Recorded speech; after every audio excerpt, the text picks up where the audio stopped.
On this episode, we'll discuss what growing churches have in common in 2026.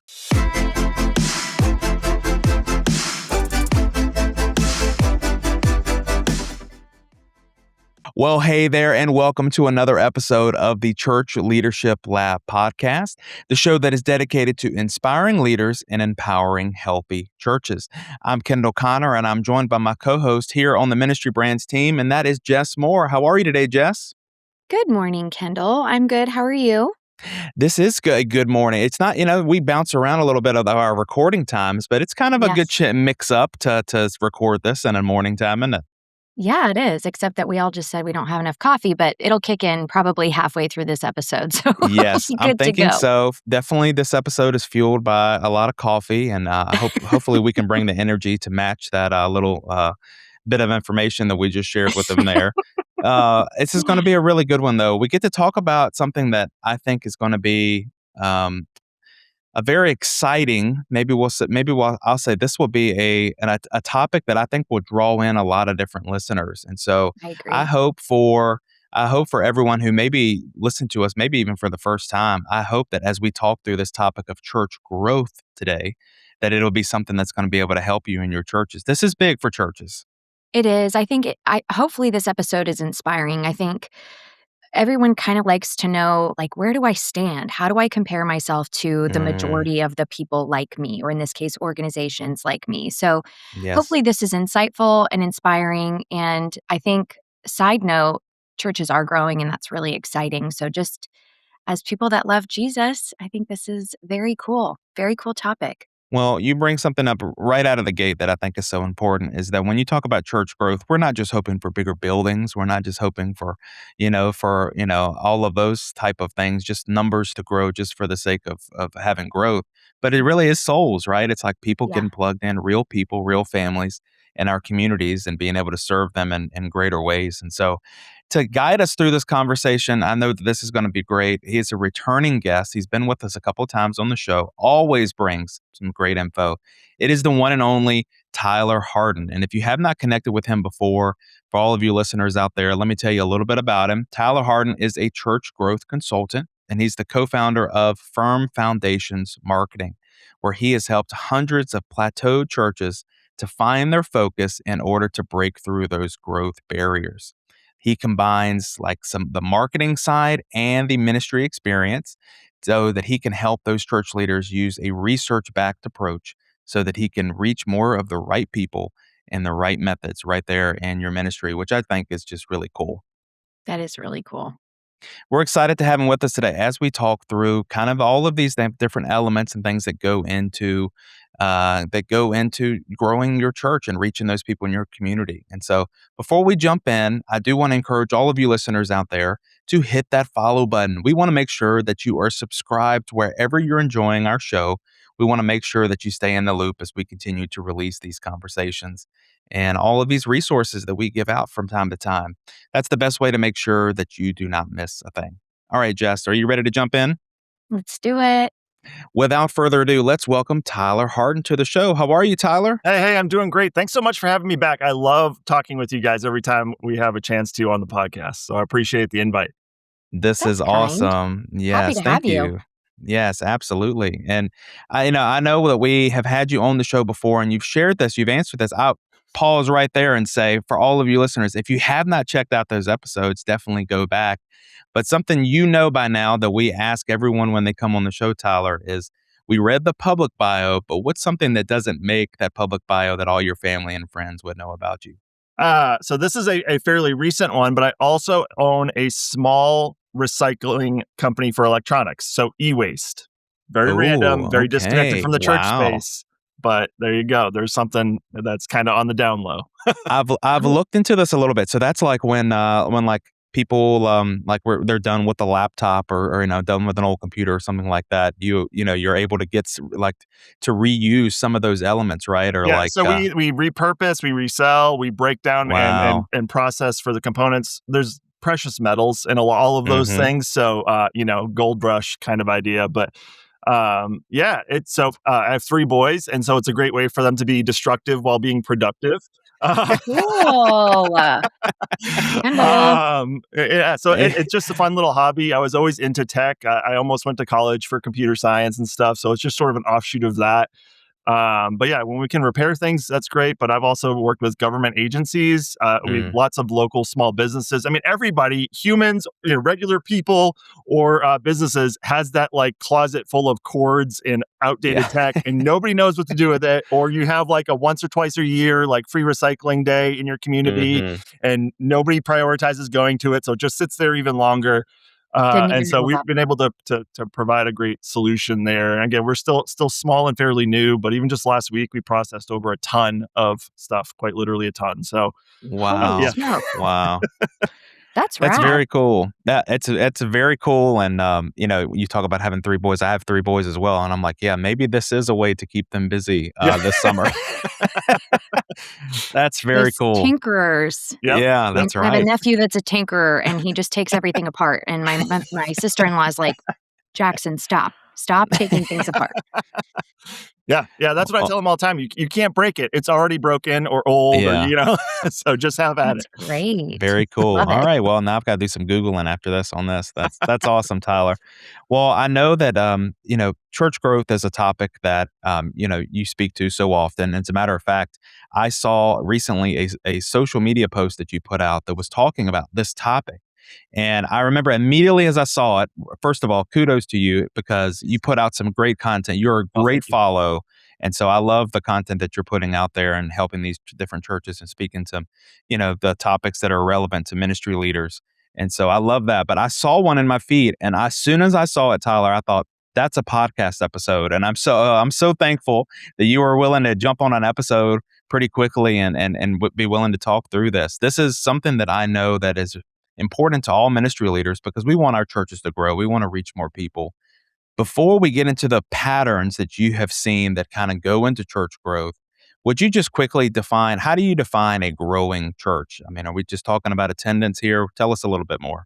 Yeah, I mean, attendance is obviously is what so many people look at, but it is really sort of a lagging indicator. There has to be other elements in Yeah. your church that are functioning well, that are focused, and creating alignment throughout the entire experience. Whether somebody's finding you online or you're having an outreach event and they come to check you out, are they a returning guests? Are they bought into the mission? All of those things contribute to that numerical growth. So it is really about being ultimately focused on the mission and being so clear and consistent in its execution that Mm, creates a healthy church, and healthy things grow, right? So we're not Mm. just yeah. chasing numbers, we're chasing the mission, and the byproduct of that is typically growth. Now, growth can happen at different rates. Some churches Yeah. they grow quite quickly. Others are at a smaller scale, slower pace, and that's okay too. But bottom line is healthy things grow. And so when we have disciples making disciples, we have people inviting folks to church, sharing Jesus with each other, being eager to engage in the mission and serve others. I mean, those are all sort of indicators of what a Yeah. healthy growing church might look like. So you're saying, like, impact Yeah, is directly correlated to growth. absolutely. Absolutely. I love that it's more than just attendance because I feel like a Mhm. lot of times, I mean, it just feels like something that we're always chasing, like the number is never high enough. But I love that you called out that it's the health, it is the Mhm. discipleship. Are people sharing life with one another? Is there community there? Are they sharing Jesus with their neighbor? Right? Yeah. It's like those Mhm. simple things. And so I love that what you say, just impact. Well, That's and big. the research always shows, right? Like that a personal invite is still the most effective Mm, way to get somebody 100%. to church. So if we're not equipping people or giving them a church that they love Ugh. to yeah, want to sure. invite somebody, Yeah. Amen. that's gonna to pan out, and why some churches are plateaued and decline because that they've lost that focus over time. Mm. Mm. There's a lot of good stuff there, Tyler. I know that the phrase church growth, quote unquote, it can bring up a lot of mixed reactions for ministry leaders. How do we go about talking about growth in a way that stays rooted in faithfulness, not just in those numbers? Yeah, I mean, I think that's a great question and a common concern because it's easy to make it sound too business-like. We're just trying to Sure. grow to be big and huge, and big buildings, big budgets. Yeah. But we really need to bring it back to the mission and trust God for the growth, right? Having worked with hundreds of churches, especially Yeah. many that are declined or plateaued, they've been around some as long as a couple hundred years. Sometimes they pursue growth out of fear, right? Like our Well, church, if Oh, nothing changes, we're going to close, and that's never a fun right. message to deliver. Like, yeah, yeah, you've got maybe 10 years left if you don't really change your trajectory. And so you can focus on growth for the right reasons or the wrong reasons, but I really think it comes down to how are we serving people, how are we sharing Jesus with them, and like I said a moment ago, like healthy things just naturally grow, and they might grow Mm, at different rates, but um, we're not chasing numbers for numbers' sake. We don't want just more money, more stuff. Be right. the It's not vanity. yeah, Yeah, yeah. exactly. It's just it can be a vanity metric, and I think that there's so much discernment that goes into this topic, right? You have to have that heart check. You have to have the accountability, just like so many things in life and in ministry. But I think you can pursue having a healthy church and have a desire for church growth without Great. having it be manipulative, which is sometimes the concern. Ooh. Yeah, mm. good word. Well, I love that you brought up kind of those concerns, and you shared that you want to have that heart check. You want to make sure that you're going about it for the right reasons, and so those are all great things to keep in and uh, to keep in mind, to be considering. I know that when you put up this post that I mentioned, there were 3 different patterns that you said that you have seen as you've worked with these hundreds of churches that kind of, okay, these places that I see that are growing, there are kind of these patterns that come about. And I want you to talk us through those 3 patterns as we go through this conversation. But let's start with maybe from the beginning. What's the first pattern that you recognize in these growing churches? Yeah. Well, let me start by saying this. All of these things are achievable by the Mm, regular average size small church. So I think maybe that that's just great. to sort of just cut to the chase right out of the gate there. Mm, This doesn't require massive budgets every time or huge staff or even a full-time pastor all the time. A lot of it comes down to intentionality. So like the that's first good. pattern that I've really noticed is they design the guest experience, not just the atmosphere. I'm not worried about the color of the carpet so much as like what is that entire journey like for a new person. We're focused on That's what's so the good. digital experience, right? When they're searching online, do we show up? When they go to our website, Yeah. can they get a feel for what we're like before they ever step in the door, right? I think photography is a huge component of that, for example, or videos. And so many churches miss that opportunity, but that's a cheap or easy fix if you know that, hey, this is a high return on my energy, so to speak, thing to Yes, Yes. focus right. on. We're answering questions about like, what is that person that we're hoping to engage? What do they want? What do they need? And giving them a clear and valuable next step Yes. in that Mm, journey. So there's a lot of ways to solve that problem, but I think if we kind of boil it down to some of those basics, like what do they want, what do they need, and how do we give them a clear, valuable next step, that starts to paint the picture of where our best next Yeah. step is as a ministry, right? Because for every church, that answer is going to be different. But identifying those gaps and looking to fill them in a way that's practical is going to be super helpful. I'm gonna go back and repeat what you said at the very beginning of Okay. this. They design the guest's experience, Mm. not just the atmosphere. I want that Yeah. to, like, sink in for a second. Yeah. That's really, really important because so many churches do it. Yes, it does matter how someone feels when they enter your actual church, but that's about your Just part church. of it, right? Yeah. That's Yeah. about you, homie. That's not about them, right? But designing that guest's experience is about them. And that might include, obviously, making them, creating an atmosphere that will make them feel welcome. But yeah, that's so good. That was just like a little nugget. And Yeah. then you moved on real quick. So I wanted to go back and just So, marinate yeah, on it that for a is minute. yeah, I No, I love that appreciate I you call that appreciate you out. pausing and bringing that back. One of the things that I talk about a lot with churches is we talk about expectations and creating alignment. And I think that gets to the Mm, heart of all of it, right? So many times, I work with so many churches that they've had guests come, but they don't come back. And they're like, why? Right. And we start digging into Mhm. all the different areas and the pieces. And it's like, well, yes. there's an expectation breakdown. We either didn't give them the answers and then they came and experienced something different because they filled in the blanks or whatever. And so we want alignment so that we're attracting the people that we can reach, minister to, and serve the best. We're being very Yeah. clear up front about who we are and how we help people like you. And that serves as a better filter on the back end for everything else. So improving that alignment throughout the entire Yes. experience, I think is honestly the secret sauce. And just how can we remove assumptions all along the way? Because I think we're human. Good We all word. naturally assume different things. We have blind spots, right? Right. That's just how it Yes. is. But that's a That's great so place to good. start the conversation is how can we create consistency and alignment for the guest? And that comes through clarity ultimately. Yeah.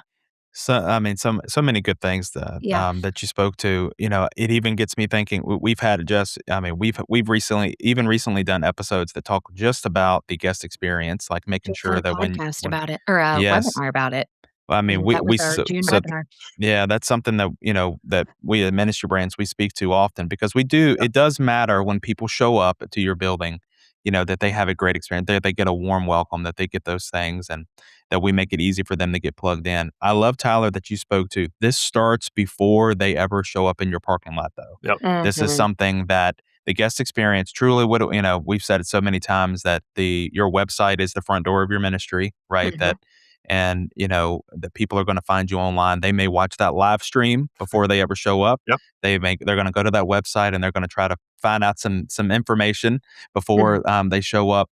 I love that you gave the little advice there about the tip about the photos. People, Yeah. I feel like, Yeah. listen, you may say, well, we just don't have a photographer in our church. And, just to speak that a little bit, it would be more valuable to have someone, taking photos with an iPhone than to have no photos at all. Absolutely. To Mhm. take it a little bit further, it, just, I mean, to speak to a church for any size, I can remember at a season in our church when we made an investment in what I would consider to be a mid range DSLR camera.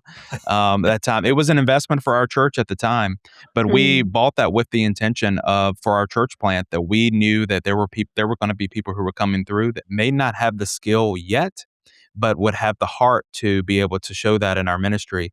And from that, we developed photographers in our church through Yeah. our ministry who now have gone on to be professional photographers because of Cool. what started. And it all helped in that season, in the beginning season, to Yeah. be able to Mhm. show what was happening in our church. And so, whatever level you are right now, you got to live in the season you're in, right? And so, make those Absolutely. investments. Well, and At your I've seen. there's I'm probably sorry, guys. someone in your no, you're good, real quick, there's probably someone in your congregation too, if you make that ask from the stage, I'm sure that someone Yeah, would for happily sure. help. Absolutely, and don't discount teenagers too, right? They love to do Hmm. that kind of stuff. I've Yeah. seen so many times, especially with small and average sized churches, they're almost embarrassed to post photos. Like, yeah, they might not have a professional photographer, but they're like, "But we're just a small church. We don't want to like Wow. show Yeah. an empty." Good call And out. it's like, but here's the thing. And we use research to identify this. There are people in your community that want a small church. And if you're Yes. hiding it, they can't connect with you. Wow. Yeah, Wow. yeah, yeah, that's so good, That's right. and so true. Yeah. People Now, that especially doesn't now mean you more than want like a ever. big empty, like all this dead space in your photo, but but be What authentic and embrace it. It's not a Yes, Yeah. detriment. There are people that want a church like yours. And I think that's so that's right. refreshing for people to hear. And again, So it's not my good. opinion. We have data that supports that at the local community level. And when you embrace that, people know, like, oh, that is the church I'm looking for. Yeah, there's the big church with the big programs, but like, I don't want that. I want something small where I can be known and Mhm. and know everybody else. That's right. And if you're Wow. using stock photos or not giving them a clear idea, you're only shooting the outside of your building, something like that. They just have no clue. And so that Yeah. goes back to setting proper expectations. I've worked with small That's churches good. that they had very high production value, but such tight shots on, you'd only see like one person or two people on the thing that you Mhm. couldn't get idea and scope one way or the other. And so when people showed up and found out it was small, they were like, "Oh, I thought Yeah. this was a bigger church, right?" And now we're on the flip side of they've grown significantly, but being authentic to who you are in the season you're in, just like Mhm. Kendall said, I think is so important. And just embrace that. It's not a detriment. People want to know where, Yes. where you're at and how they can plug in and be with people that are like them, that share the same interests and passions and things. It's really good. To go back a little bit to that, you know, the experience when they show up, maybe for the first time at your church. What are some parts of that first time guest journey that the churches need to pay attention to? Yeah, well, photos. I mean, that's always the big one, and I know we just spent some time talking about it, but that's Yeah. honestly, a picture is truly worth 1,000 words. I mean, one of the Mhm. exercises that I've done with churches a few times is take a screen grab of a video of a local church ad that had run during like Easter season, or one of those Yeah. big times of the year where everybody's running ads on social, and say, okay, just based on the screenshot of a video, what do we think we know about this church, right? Like, as far as Mhm. like who's here, young, old, how do they dress, Right. Yeah. ethnicity, what's the Right. environment, is it urban, suburban? Like, there's so many things that we're able to discern out of a still shot, and Mhm. we're not even aware of it as we're Right. experiencing those sorts of things, but it still sits in our body. Right? Like, Yeah, it's Yeah. that's still, what I was gonna Wow. say. yeah, That's what I was gonna say. I don't intentionally go to pictures of something to look for those things, right. right? But it's 100% true that we're sizing up if we would belong or if we Yep. would fit. That's what we're doing. Yep. Wow. Yep, exactly. So, I love seeing, mixed generations interacting with each other in photos and things. I mean, 'cause that tells your website, your photos, your videos should all Yeah. be sharing your heartbeat as a church across the board, Mhm. right? Like, this isn't just, okay, we're checking a box. It's what's the ministry message we're trying to communicate through this? What matters to us as a church, and how can you Yeah. potentially fit in? And so that's the easy practical win. Lots of people have said it before me. It's not some big aha, but I just want to underscore just how valuable that is on any church website, is having those photos, because Mhm. it's the first insight into who you guys are as a church. Yeah. Man, there's so much great stuff, and when they do show up, that you're true to what you have put out there, Yep. right? That that they do have that great experience, and man, that's so good. You want to have a guest experience that it feels authentic. It doesn't Mhm. feel overly produced or impersonal. Those are the things that I feel like people are going to remember. How you made them feel, and Yep. I love, how much you've communicated of just make that a priority way before they even show up, and so that's Absolutely. really good, Tyler. Well, what about the next tip that you shared about this, the next pattern that you've observed in these growing churches?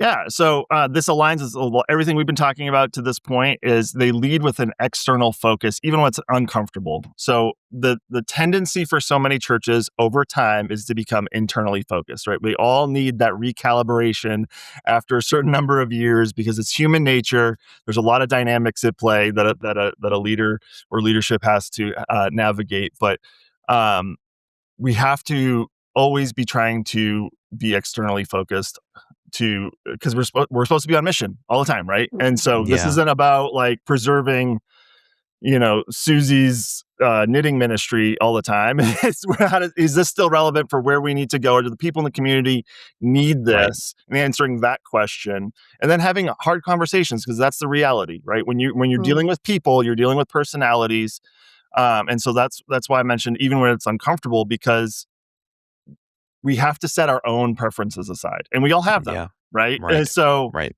but when we're all bought in on the same mission, and we see the big picture, that unites us and shifts the Mhm. focus, right? Like, Right. we understand, like, yeah, okay, this isn't my favorite, but like, I love what our church is doing. I love that we're always out Right. in the community serving and reaching people, and like, we're tangibly seeing people come in and get engaged, and the church is growing, those kinds of things. Mhm. But we have to make that part of the culture. You can't just have it be a It's seasonal good. thing or a one-off thing. It has to be week in, week out, something that we are trying to reinforce Mhm. along the way. Yeah. Well, I think when we come together as a group of people and, you feel a sense of community, which I think is one of the most important things that you can have in your church, right? Like everyone knows everybody, or like but it seems like when that happens, that word comfortable, sometimes it can lead us to a place where we do drift off mission over Yeah. time. Yep. Mhm. And I've seen this in my own church when we, as a church plant, have been around for, 11 or 12 years. But I can remember a season when we went from a portable environment to a physical, like a permanent space. And I can remember in that season, I seeing in our team members people who had worked super hard for 10 years. They started to go from, these people they had that edge of, they were always looking externally. They were willing to work really hard to make sure that Yep. people were getting to hear about Jesus. started in that season to kind of drift towards that. And I remember we and our leadership team, we had to kind of shake things up a little bit and remind people, okay, even though we're comfortable in this season, God is calling us to get a little bit of uncomfortable for the sake of Mhm. spreading that gospel message. Yeah. Absolutely. Well, I think it's kind of like that snowball effect, right? As time goes on, you sort of start to accumulate the preferences of the crowd, and so that's Yeah. why you need to Yeah. sort of step back and, like you said, shake things up. I mean, that's exactly what needs to happen. And there's nothing. No, people don't have malintent, right? It's just human nature, Right. and so being That's right. aware of that and in trying to stay ahead of it, right? I think Mhm. more is caught than taught, Mhm. and that they talk about that with kids so many times, but that's so true with adults, and that's why I talk about setting the tone for your culture in your church, because you can say our Yes. Yeah. mission is, to reach That's people, right. but how is that actually playing out? Are we talking about that? Are we actually going out and ministering to people? Are we praying, for our community? Those kinds of things. Like, are we being consistent in the application of that? Yeah, it's good. And because that's going to lead that charge as well, and nobody will be shocked, right? So it's better to be early on the early side of this than way Yes. too late. But it happens, regardless of generation, right? Even I'm Mhm. Yes. 41, almost 42. I've even had to, like, okay, that's right, Tyler. Like, it's not all about you, right? Yeah. I Yeah. think sometimes For it's like, oh sure. no, these are the church members that have been around for 30, 40 years that have this problem. Like, no, it's all of us. Yeah, Yeah. so true. Well, and True. you spoke to this some, but how can leaders, you mentioned culture, but Yeah. like how can leaders, how can they care well for the people who are already in their church while still keeping the church focused on reaching new people? Yeah. First of all, I want to say pastors have an incredibly challenging job and an important call in their lives. So I uh, love how pastors pour into people, and I sometimes don't envy all of the dynamics that they Mm. have to Yeah, balance so in their much. job. I mean, you go from complaints about a sermon to you got to, preach at a funeral and have a Yeah, strategy meeting. Like, there's just the they have to Yeah. emotional wear a pivot It's a lot. lot of required. hats and work Yes. through a lot of personalities and problems at any given week. So Yeah. kudos to all you pastors out there, first of all. But I think one of the things that I believe we need to do, and what I've seen work with the churches that I've worked with, is normalizing new people, right? And creating a culture of Mm, expectation. Again, right. especially if you're that smaller, average sized church, maybe you don't see new people every week. Mm. And what I've encouraged them to do is create a culture of expectation. We're going to every week still invite Wow. whoever's listening to fill out the connect card, and then Right. Right. communicate what that next step is. Even though your church is small enough that you can look around and see that there's no new people here, you Yeah. That's need right. to create that culture of expectation, because that's communicating something to your congregation, like that this is a church that we expect you to be inviting people to. Right, That's right. right. As a That's right. leader, this prepares you better, so you're not caught off Yes. guard on the one Sunday where somebody new comes in. You're like, where's the card? Well, you didn't have this announcement plan. Like, That's it's right. gonna feel silly and uncomfortable, right? I think we can Yeah. all acknowledge that when the human side of you looks and says, "There's no new people. Why am I saying, hey, new people, fill out the thing?" Um, but it's the long term commitment that you need to make, because when God brings those people to you, you need to be prepared, Yeah, that's good. and then they will That's see really that you're good. prepared and care, and they're expectant, and that you love them, and you're this isn't a new thing for you, right? It may Right. That's not right. happen as You were often as you like, but expecting it's not them. brand new, and Yes. they're gonna feel that one way or That's the right. other. And so I think Right. building that culture of expectation along the way and normalizing new people, making it the expectation that we're inviting new people, is so important to setting the tone within your church. Mhm. That's really good, Tyler. And I mean, we say so often and at our church, that words create worlds and Yeah. your language builds the culture. And so Mm. literally, like, you may feel like church leader, you may feel like you're saying things to your blue in the face. You may feel like you're, trying to say things, and people are like, where are the new people? You're saying these things, but I'm telling you, over time, it makes a big difference. And you'll It figure out does. those ways to still speak those things that you're trying to build while without it being cringe, without it being like Mhm. sometimes you have to figure it out. You have to put those things into practice and figure out how to make it you, how to make it feel genuine. And so, but overall, yeah, you've got to speak to where you're trying to take this thing before the people that you're leading necessarily can see it with you. And so Well, that's a good word. Would you say, Jess? yeah, I was gonna say, well, a quick encouragement too, if your sermon is being recycled in any way, whether it's on a podcast or streaming Mhm. live, or I'm sorry, added live, your recording is added to your website, which is Yeah, fairly basic functionality at this point in time. That new person might not be in the room in that moment, but they that's will be listening. And if they good call out. understand, like, Yeah. I am welcome here, they do have room for new people. I think, especially for those smaller churches, I would argue, because sometimes when you walk in and you are the new person, everybody else feels like they know each other. You can feel that pretty quickly when you walk into a room, Yeah, right? And yeah. so, I don't know. I think it's a good, gentle reminder that the people in that room may not be the only people hearing your sermon long term. So, even getting those words out, they'll find the right person. I agree completely. That's good, and, it even makes me think about the times that, in our own church when we have specifically called, said, "Welcome to the people who are watching online today." Yes.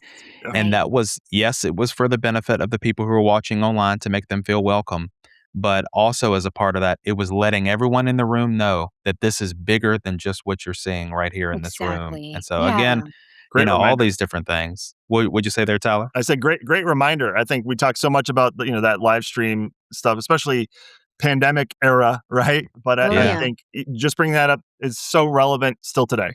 So I Yeah, Mhm. appreciate it that is. reminder. It's I great. think so too. Tyler, I know you have one more pattern, a third pattern that you've seen in growing churches. What's that number 3? Yeah. So a clear vision is your filter for everything. And the reason that is because every yes is a no to something else. So you have to make your Right. yes count, Whew, especially for small and mid-sized churches, right? You don't have yes. Oh, the yeah. people, the budget to do everything, yet that's Right. somehow how we tend to go over time. We have these lots of little things, and now we can't afford to create focus because we're going to disrupt so many things. So having a clear vision that is your filter, because it also gives you something to fall back on when you're saying no to something or saying yes to Right. something. Like, this is the bigger picture, and trying to Right. bring people along rather than just saying, "Hey, your thing's going bye bye," or "No, Mm. we can't do that because and this Right. is why. This is how this ties into the bigger mission. We'd love to have you be a part of that." Um, and so vision is so important, and it matters regardless of your polity. I know different Mhm. denominations are structured differently and how that plays out, but we have to have Sure. that uniting theme and direction because that's what people follow. We all follow leaders, and this is sort of that same idea as a vision as the leader that's pointing your church in a direction for a season. Mm.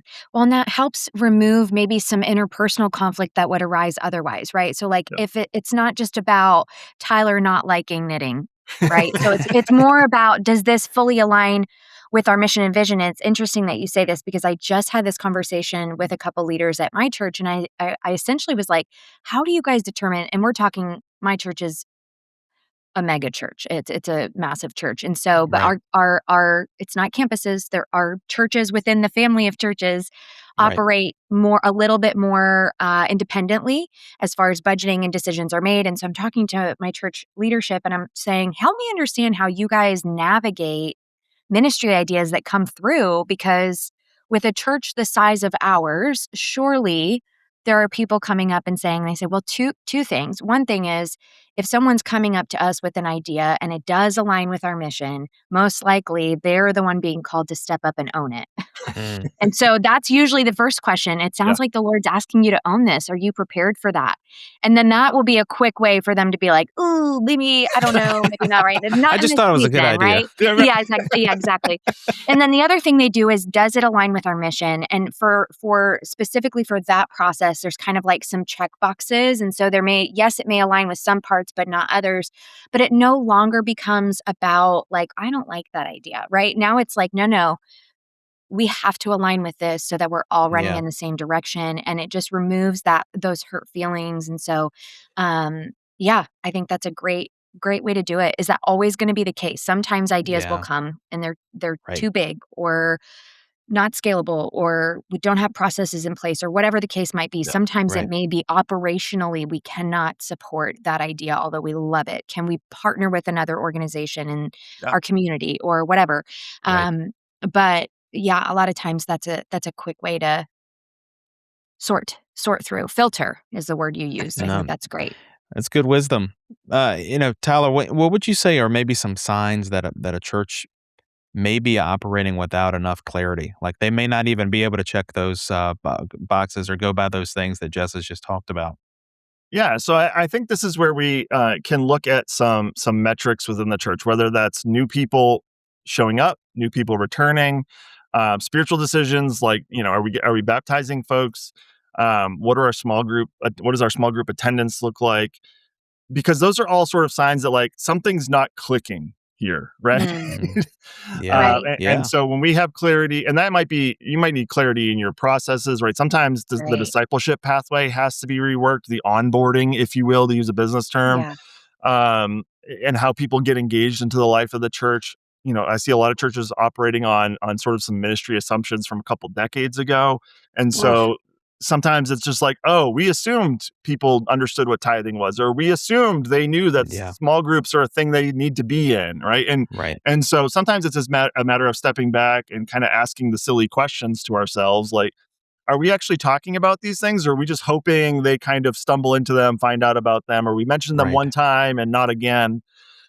So looking at the retention rate, the number of people that are coming in the first place and engaging in the various ministries is sometimes a good starting point, an easy starting point for Mhm. any sort of church, Yeah. to identify like, okay, maybe we're not as clear on these things because and I've seen large churches that have great Sunday morning attendance that's and right. abysmal small groups. But Mhm. it's like, Yeah, but this right, by many measures is a good church, a healthy church, a missional church, but there's a disconnect and a breakdown because we are far Mhm. below average on our small group engagement. Why is that? sure, Oh, well, we're not talking about it on Sundays. We don't give Right, them an easy right. pathway. We only mention it once in a it's good, membership class that they took 3 years ago and never, right, said it again. We've got a lot of people that are new to the faith, and we don't have cultural Christianity. So again, they don't know small groups are even a thing that they should be Yeah, pursuing. yeah. wow, So there's so many operational things that we can dig into, but I think ask yourself the silly questions. I think we're at a stage in culture, American culture in the church, where we just need to step back and ask things like sort of basic 101, and Yes. it will sort of wow, reveal itself where those sticking points may be. And having That's conversations so with good. people, right? I think yeah, Yes. talk to your congregants. Don't wait for them to Yeah. reach out to right. you. Actually, have lunch with somebody that maybe is in the demographic that you're looking to reach more of, and understand what's going on in their background, and put those pieces together to illuminate some things. I So love good. that you mentioned that, Tyler, because yeah, you wanna make sure that you are meeting the needs of the people who are actually there in your church, who are there in your community, and then also you wanna make sure that you're doing all of the things that you're supposed to be doing. In other words, like you mentioned the communication, like, yeah, if they only hear about small group once in some random, class that they take, right? Like, and you're wondering why they're not signing up. Yeah, it makes sense. But sometimes as ministry leaders, we can have such, scales on our eyes when it comes to this stuff. We have these Yeah. blinders up and just a Yeah. curse of knowledge. We think because we know about it, that everyone should know about it, and that just is not the case. Yeah, Absolutely. So, yeah. that's a good reminder today. Um I'm just thinking like I know that you work with a lot of churches and get to speak with them. For a church that's in a season where they're experiencing, like maybe this plateau, what would you say are some questions that they should really be asking themselves right now? Yeah, I think be real honest about who are we trying to reach, and I mean do a deep dive on this. Yeah. I hear so many pastors and church leaders just say, "Oh, well, we want more young families," right? Well, what church doesn't, But Yeah. Right. but Yeah. what Yeah. does that mean? How are they living their lives? What are they struggling with? What's important to them? Those kinds of things. Mm. Getting super super clear, like really paint that picture. What do they need? And then Yeah. ask yourself, what can we execute in the next 30 days, and what can we sustain for the next 90 daes? I think that is a Mhm. Mm, great starting point. It's not going to solve all your problems, but like how can we can't solve the big major things overnight, right? So where can we yes. start? What's going to be a quick win? What's going to build some momentum? And then again, that sustain for 90 days, right? Whatever that looked like Mhm. for you. because we don't want it to just be a drop in the bucket. Going back Right. to, we want alignment, we want authenticity, and that means being Yes. consistent and showing up. Yeah. Yeah. That's That's really great. good. That feels so achievable, Yes. Yeah. right? Like I would venture, even if you're not in a plateau season, I think this should be something you revisit maybe quarterly. I don't know. That's great. Yeah. Yeah, it does. You have putting those handlebars to this definitely makes it feel more attainable to, Mhm. to give a real look at what you're doing and how you can improve. And so, so much great stuff that you shared, Tyler. Really quickly, would you summarize those three things that you shared with us today? The three things that you have seen in these churches that you see that are growing right now? Yeah. So they design the guest experience, not just the atmosphere. Um, they lead with external focus, even when it's uncomfortable. They Mm. underscore, underline, highlight, even when it's Yes. uncomfortable. Yes. Mhm. And then a clear vision functions as a filter. That's the third pattern. I mean, those three things, they all kind of work together, build on each other. But I've seen that consistently, and um, some of these things are so simple and basic in many ways. And I think, when you're in the midst of ministry, when you're feeling the weight and pressure of all the things that's pulling on you as a leader and on your Right. church, and you're looking at budgets and everything Yes. else, sometimes it can feel like this is unachievable. This is too much. And Sure. first of all, don't forget we serve a very big God. Mm. And second of all, you're um, maybe your feelings aren't always telling you the truth, right? And so I think Mm, looking at some of these simple things that we can do, they're actually big wins. And it's so much getting back to basics, because the basics are what we lose over time. I mean, every great right. athlete masters the fundamentals, right? It's not just that you can Yes. Yes. do all the fancy stuff, it's you are really, really good at the basics. It's That's And the so it's good. good. basics are in everybody's wheelhouse of possibility. So Yeah. It's just good. a matter about being committed to it. Mm. Such good wisdom, Tyler. You know that one of the big themes for our podcast is healthy churches and leaders. And I'd love to just hear your perspective, your opinion on what would you say is one essential component of a healthy church? Prayer. Mm, I'm Ooh. going to say prayer. it's a good Everything that one. we do needs to be covered in prayer. I think you can chase tactics, you can build fancy websites, you can do any number of outreaches, but if you're not saturating it with prayer, it doesn't Mm, matter. wow. That's a So good good. reminder for everybody today. Well, Mhm. Tyler, this has been amazing. The way that we love to end things is with a final five rapid fire round of questions. Are you up for the challenge? I'm going to try my best. Sounds great. Okay. Here we go. Number 1, what is one book on this subject or similar that you'd recommend to church leaders? All right. This one's not going to be for everybody. Budgeting for a healthy church. Mm, Interesting. okay. But I mean, your it what is might it? not Your be wallet and exciting your to show me every your wallet and your calendar, and I'll show you where your priorities are, right? Yeah. And that's Yeah. the idea. So many churches, especially over time, get stuck because they've not budgeted for the Mhm. outreach, for the growth, for the things that they need in order to support a lasting, sustainable, healthy ministry. And so Mm. that is a very practical place to start. It's a great book for those that love that kind of stuff, especially. But All right. I'm gonna super Well, have to check practical. that out on Amazon for sure. yeah, you said this may not be for everybody. I would argue it may not sound fun to everybody, but it is for everybody. There you go.